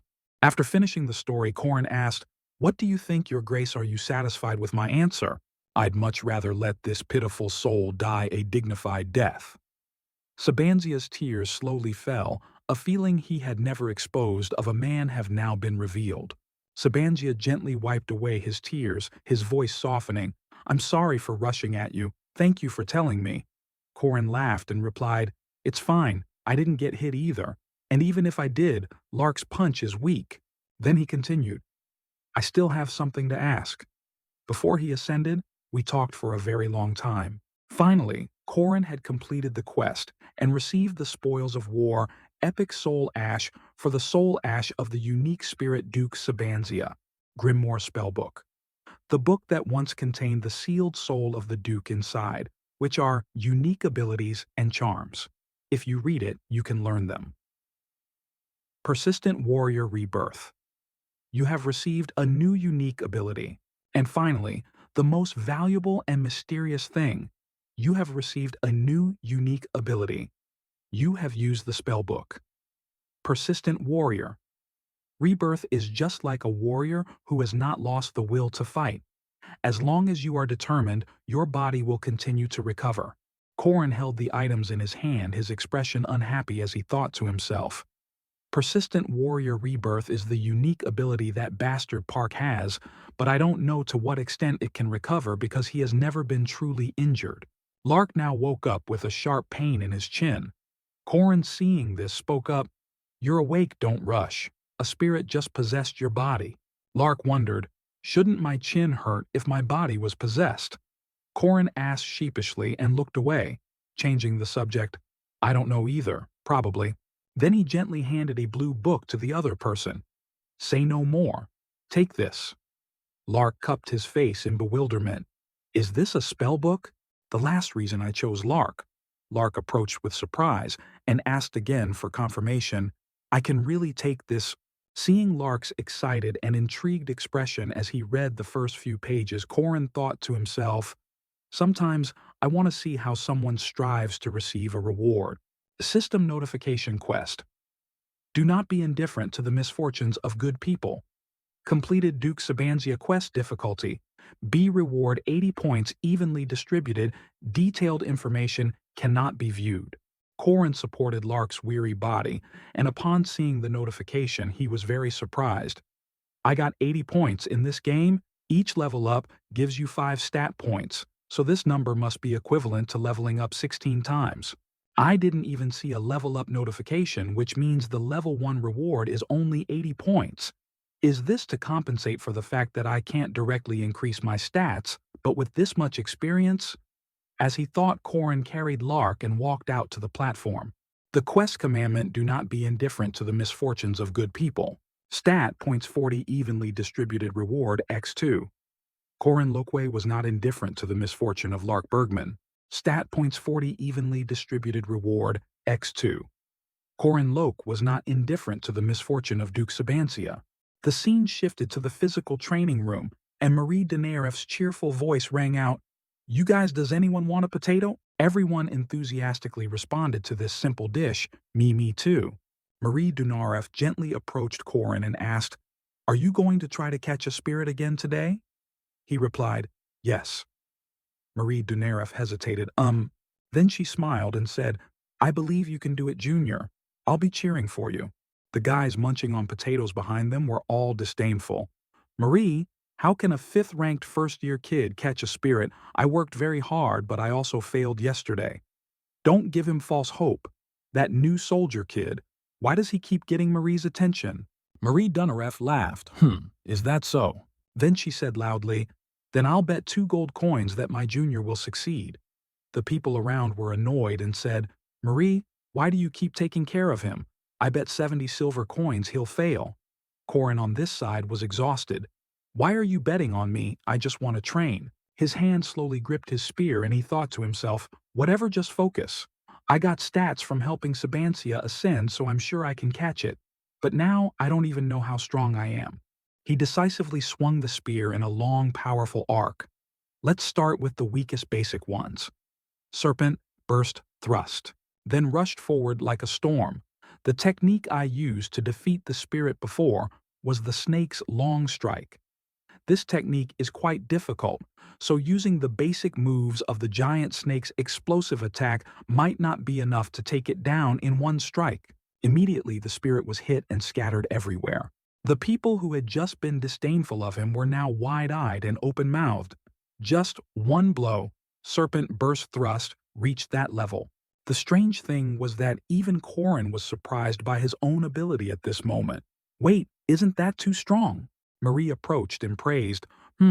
Yesterday he was shocking with just 3 moves, right? This time you only needed 1 blow." "Ah," he replied with some hesitation. "Yes," he thought to himself. What's this? Did she witness everything yesterday? More importantly, can a mage see the serpent's intent with the naked eye? What kind of ridiculously sharp eyesight is that? Meanwhile, Marie Denereff next to him asked softly, "What's wrong? Is there a problem?" Then she suddenly handed him a small bag and said, "Ah, here, this is your share." Corin was bewildered. "Yes." "So," Marie Denereff explained, looking at the despairing group behind her, "thanks to you, I also earned a little. Of course, you should have a share." Corin asked back, "My share?" Marie Denereff wondered, "What, you don't like it?"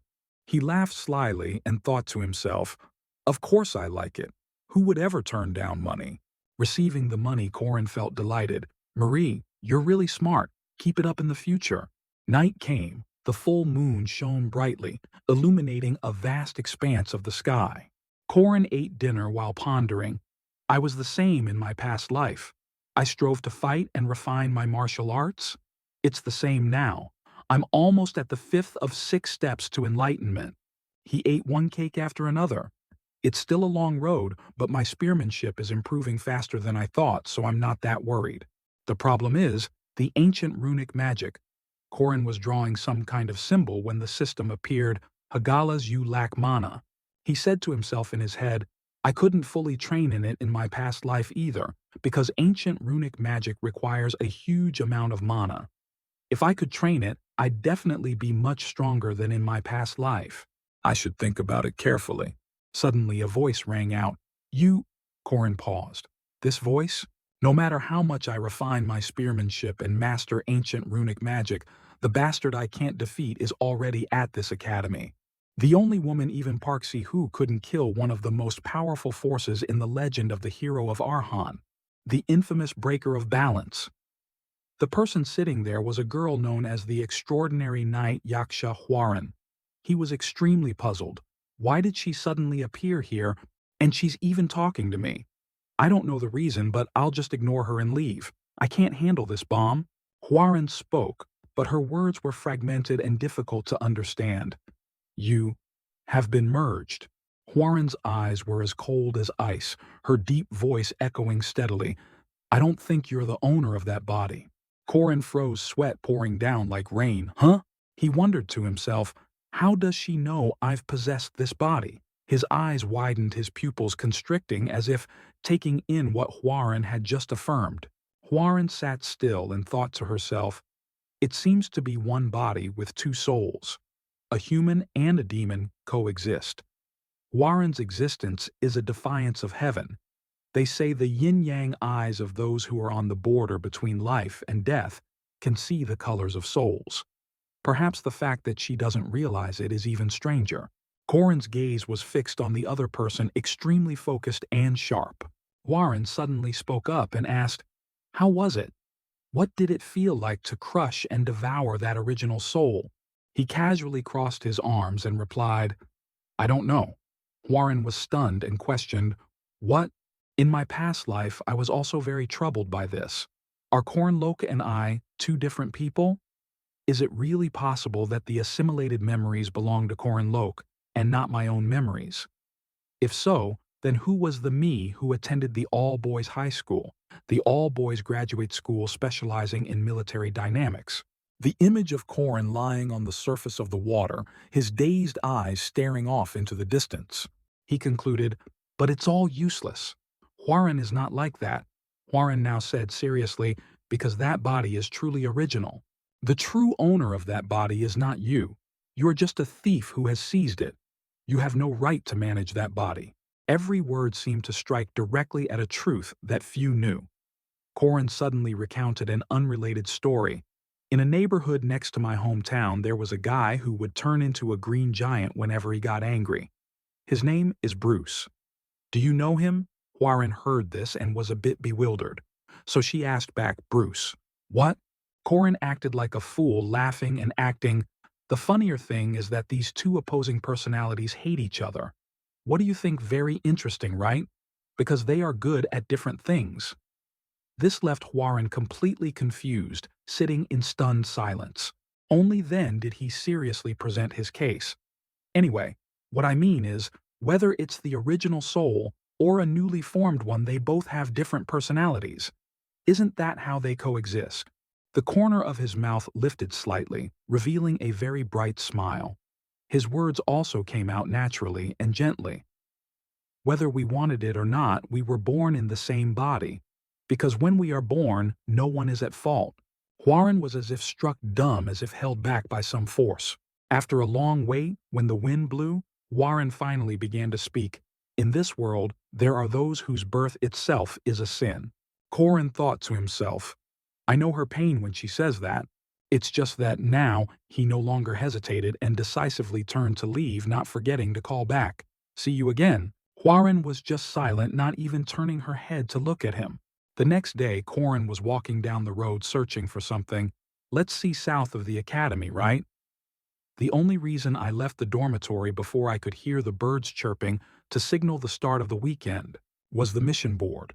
Through the large and small commissions here to help me level up for the next main quest, which means this is necessary for the development process. But my purpose is not to level up, so I don't need to be too picky. I just want to test this one thing. His eyes were fixed on the request papers above.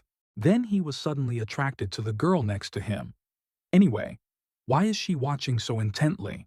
Looking at Arisha Aiden's extremely serious expression, Corin thought to himself, now that I think about it, I don't have much information about Elisa.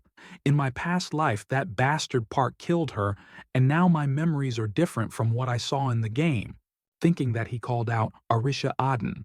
As soon as she heard him call, Arisha Aden bowed politely. Ah, hello, he wondered. It's only the first weekend, and you've already accepted a mission.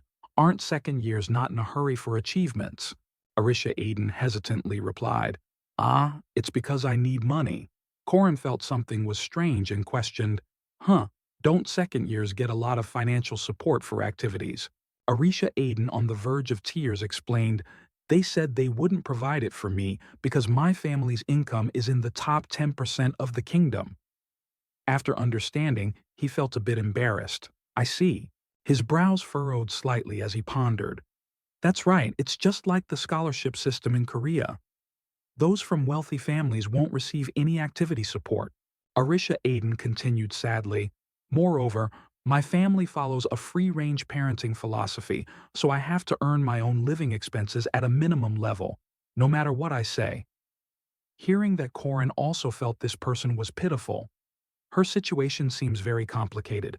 Then he pointed to a paper on the board and said, if you need money right away, how about the patrol mission? This mission pays quite well. Arisha Aden exclaimed excitedly. Ah, really? Then she seized the opportunity to speak. They'll accept up to 3 people. Do you want to do it together? Corin replied bluntly.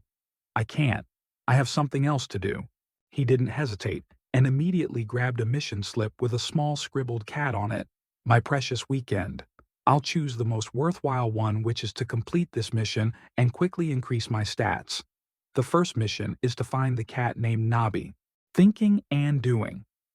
Corin immediately went to the owner's house and accepted the mission. Both the experience points and the reward are low, but that's not important, because my purpose is a commandment if I save and return Nabi the cat, who was almost killed by a water monster. In his imagination, he was confronting a terrifying creature to save the small cat.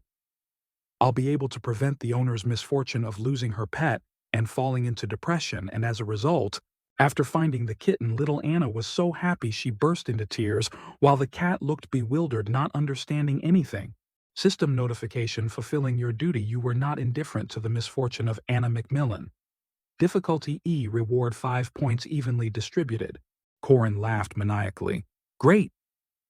The commandment really works like that. Even small missions will help me increase my stats a lot.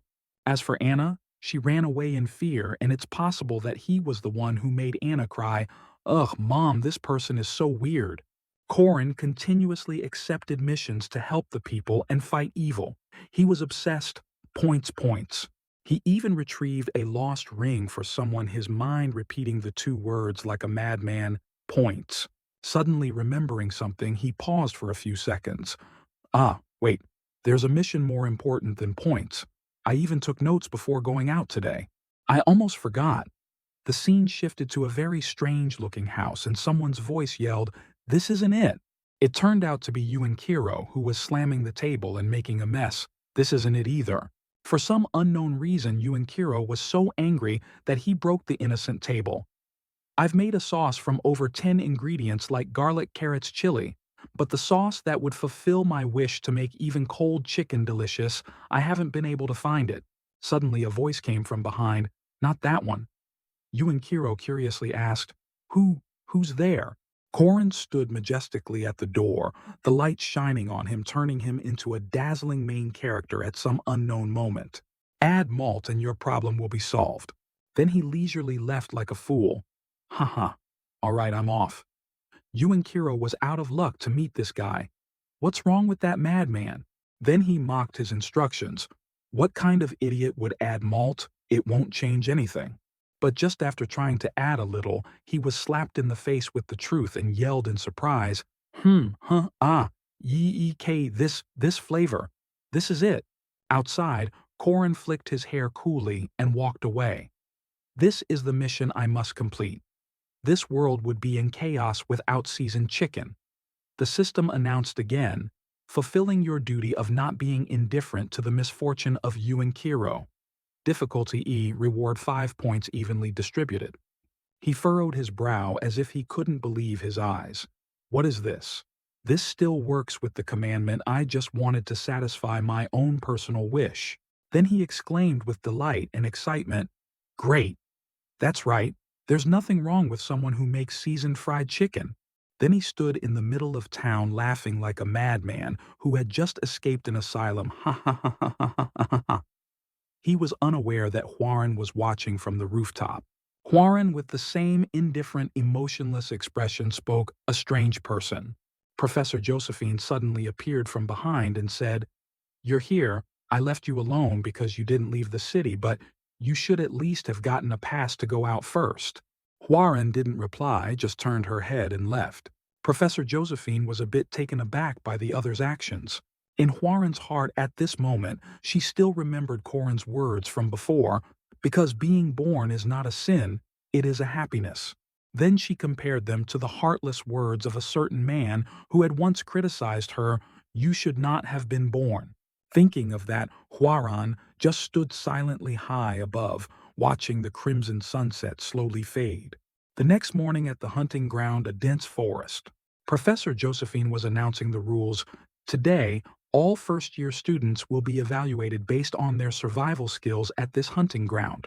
If you reach the hut at the north end of the forest, you will be temporarily passed. Professor Josephine instructed very carefully, Please wear the armband corresponding to your rank.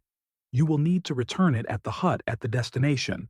You will receive points based on the time you arrive at the destination with that armband.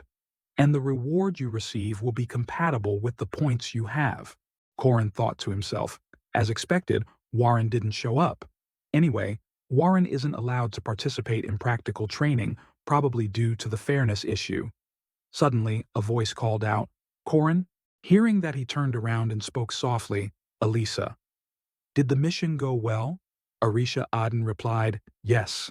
Thanks to you, I've earned some living expenses. He said, I'm glad it was helpful. Then he suddenly offered a rather large round candy and asked, do you want a candy?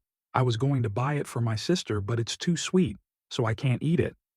Arisha Aden exclaimed excitedly, What honey bomb candy? Can I eat this precious thing? Professor Josephine announced, All right, students, the hunting ground test begins. The whip had just cracked, and immediately a magic circle appeared, enveloping the entire sky, leaving everyone stunned. Only Korin was very relaxed, enjoying it. I've seen countless mages, but using spatial magic for this many people indeed, only Miss Josephine can do it. Still the same as always, huh? Great mage? In a flash he was transported to a strange forest. Heya! A sharp scream made Korin turn his head and exclaim, It just started, and they're already fighting. The hunting ground is an important event that even veterans have to try countless times. This is a battle royale system where you start at random locations and have to take your opponent's gloves to accumulate points. That's right, fight fiercely. I'm not interested in you guys. He ran past two people who were tearing each other apart. A smug smile appeared on Korin's lips. The most dangerous person right now is the level 2 Elisa with the blue armband. Korin used his finger to guide himself. Huaren isn't here right now. As long as I can handle Elisa, the rest are just a bunch of free points. Elisa, maybe you don't know. I placed a tracking rune on the candy you ate. His eyes turned cunning like a boogeyman, his tongue long like a snake.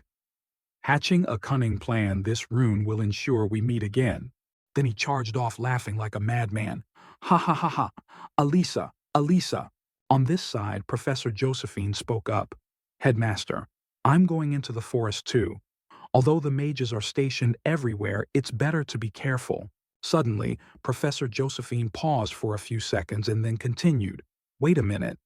Thinking back, where is that child, Headmaster? Could it be that you— Iryu calmly said, I didn't bring him. He came on his own. Hearing that made Professor Josephine ask in surprise, He came on his own?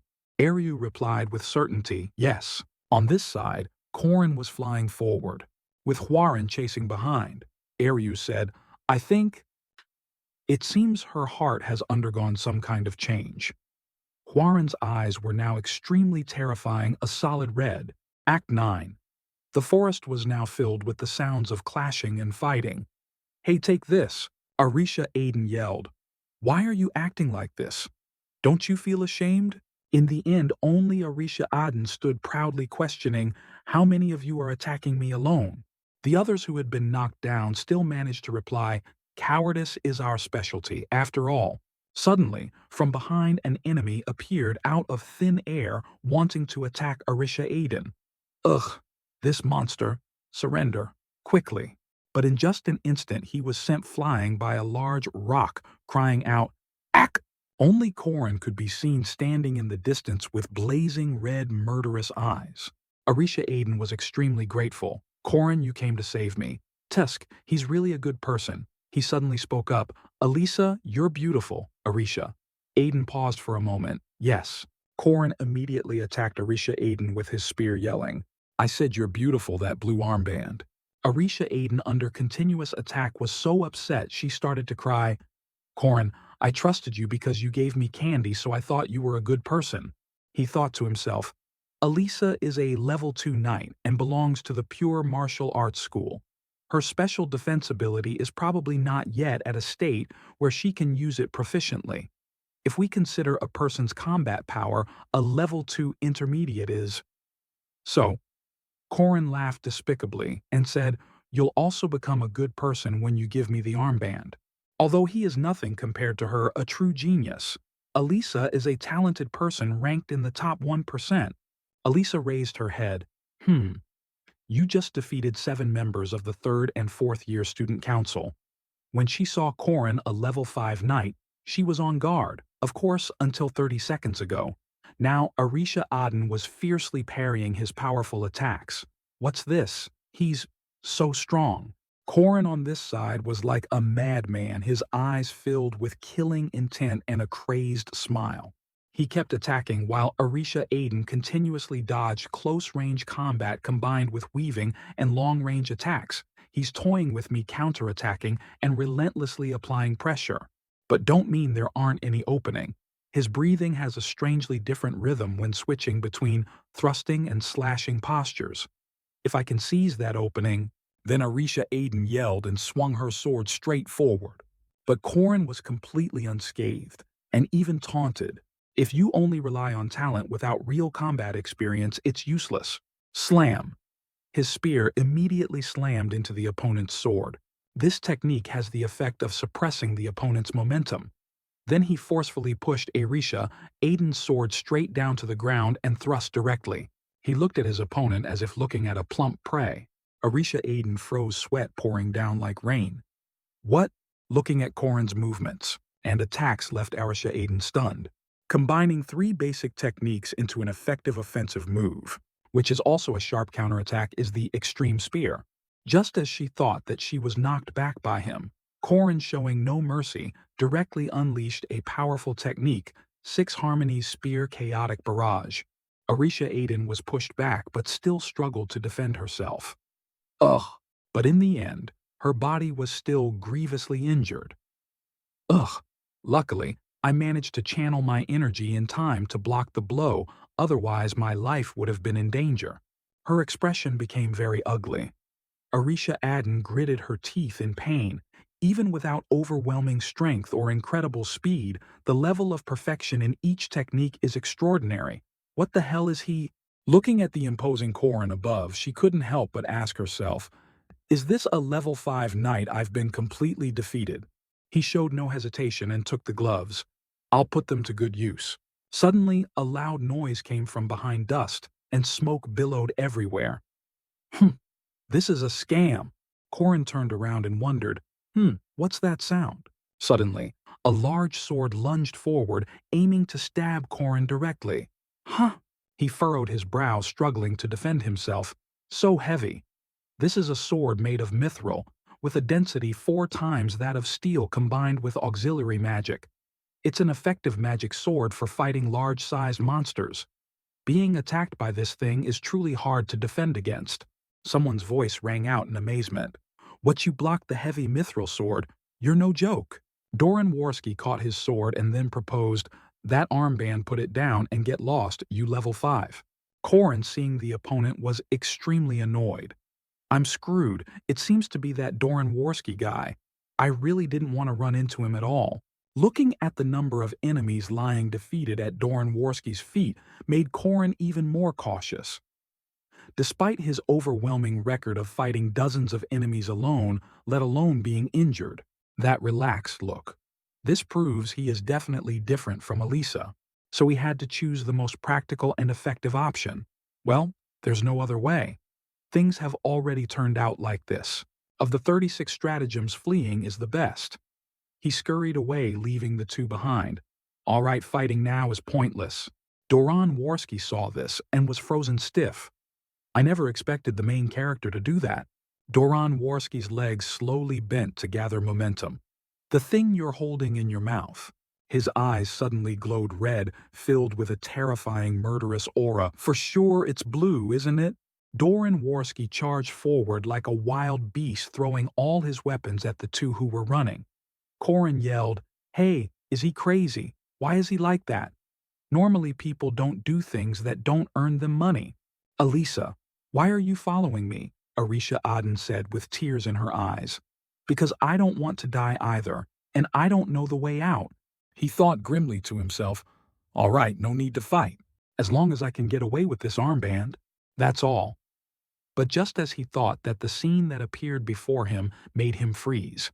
It turned out to be Cranel Luden standing there with a smug look, a giant earth monster behind him. Well, sorry about that. If you want to pass, you have to leave the armband behind.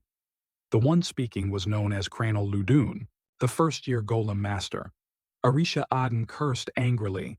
"You coward! I can't believe you're blocking the exit." Corin sighed wearily. "Ha, big trouble. In front is Cranel blocking his path. Behind is Doran rushing to kill him." Corin tilted his head and thought, while trying to avoid fighting others, I ended up having to face 2 big shots at the same time. This time, there's really no other way. So he got into a ready stance to fight. Arisha Aden was utterly astonished, thinking, what, is he really going to fight Cranel and Doran at the same time? Corin calmly replied, "If the fight is unavoidable, then I have no choice but to face it." The 3 of them immediately charged at each other, starting a fierce battle. A while later, as the sky gradually darkened, Corin gently knocked on the door of the hut. A voice called out, "Oh my, it seems the champion has arrived. May I ask who it is?" With 3 pairs of armbands in his mouth, he spoke, "I'm Corin Loke.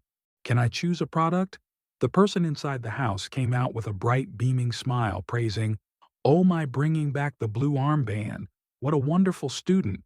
He replied bashfully and politely, "Haha, it's nothing. I was just lucky." The previous battle ended with the complete defeat of Cranel Ludun and the helplessness of Doran Worski. Arisha Aden, witnessing it all, couldn't help but be amazed and impressed. Amazing. All. Recalling Corin's every masterful move and technique made Arisha Aden admire him even more. He slipped through the slashes of that heavy sword with his agility before it could unleash its full attack power. After disarming the opponent of that sword, he drove it firmly into the ground, making it impossible for the opponent to retrieve their weapon. The swords he couldn't block, he dodged, and positioned himself so they would head towards the golems. With quick thinking, he swiftly hid behind Doran, using him as a shield against the golem's attacks. As a result, while Doran was blocking the golem, he attacked its core and disabled it. Immediately after, Cranel was also defeated, as he no longer had a golem to control. With his agility, judgment, and even determination, he showed himself to be someone who had fought hundreds of thousands of battles. Everything was decided in just a brief moment. Arisha. Aiden still couldn't believe her eyes.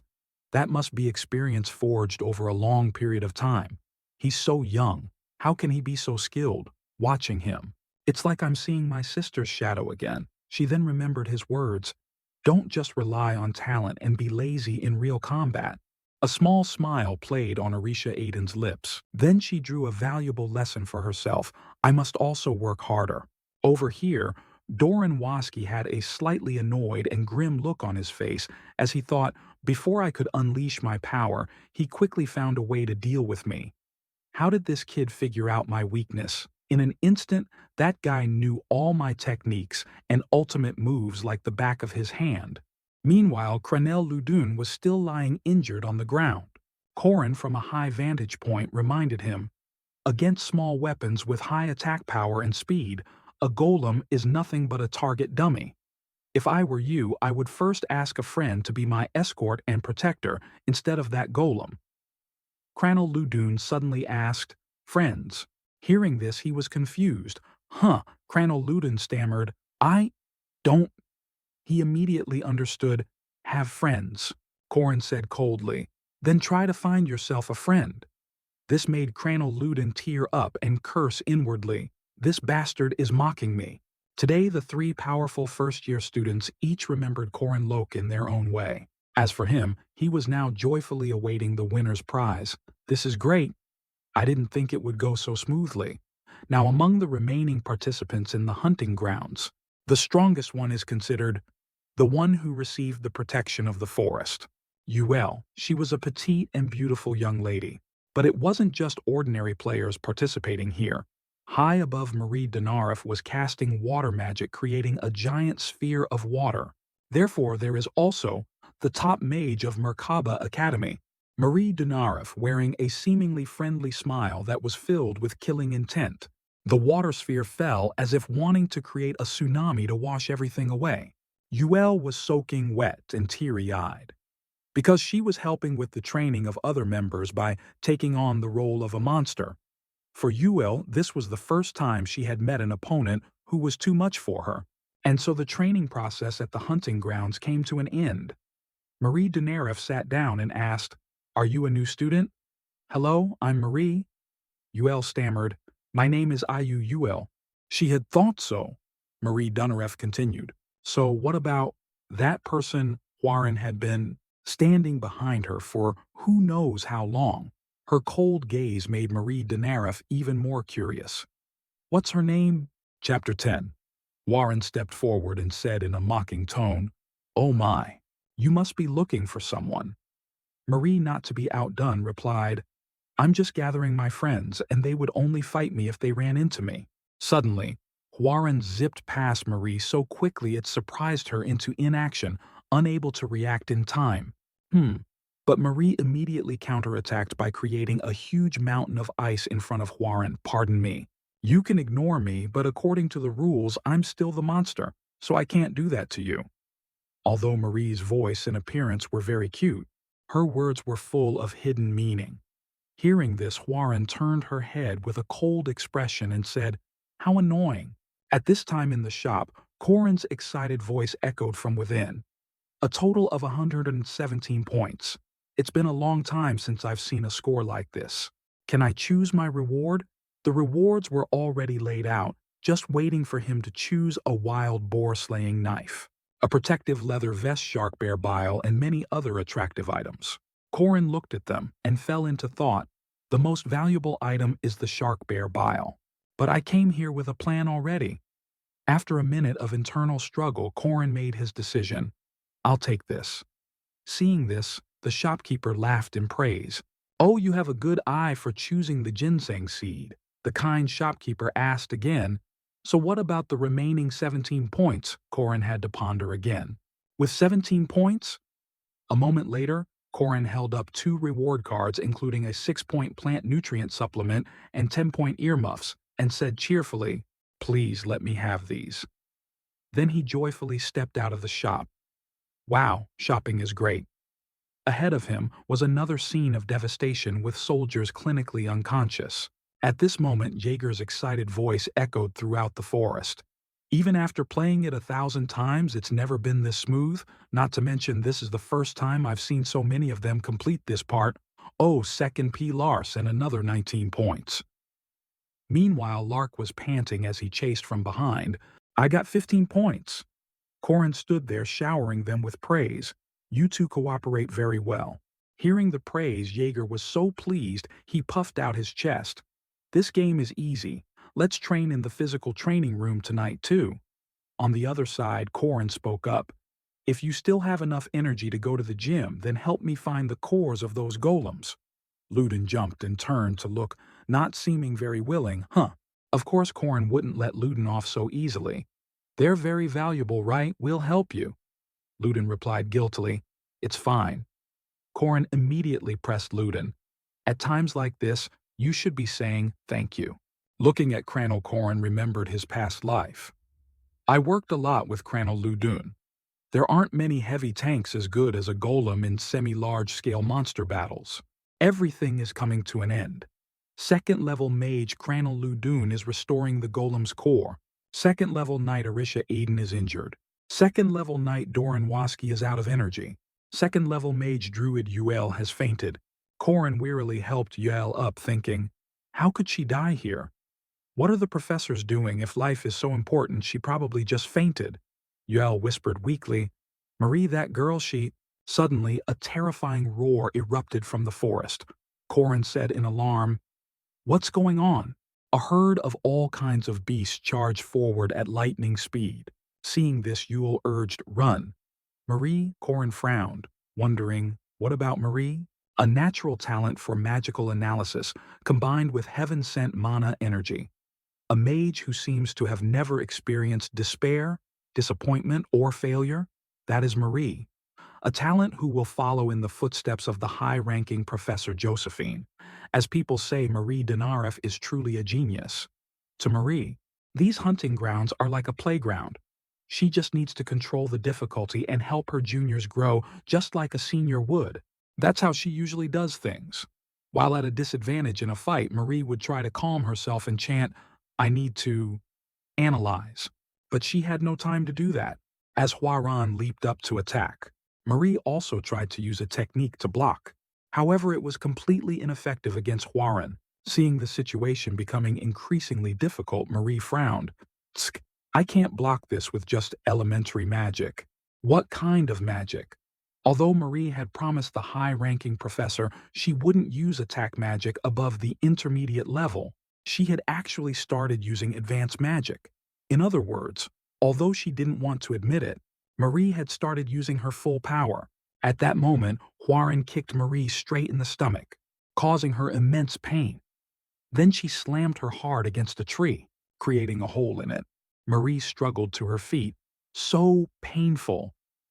Right now, Marie was trembling in fear, begging, don't come near me. Because the thing in front of Marie wasn't a knight, a mage, or a game at all. It was simply a natural disaster, Huaran in human form.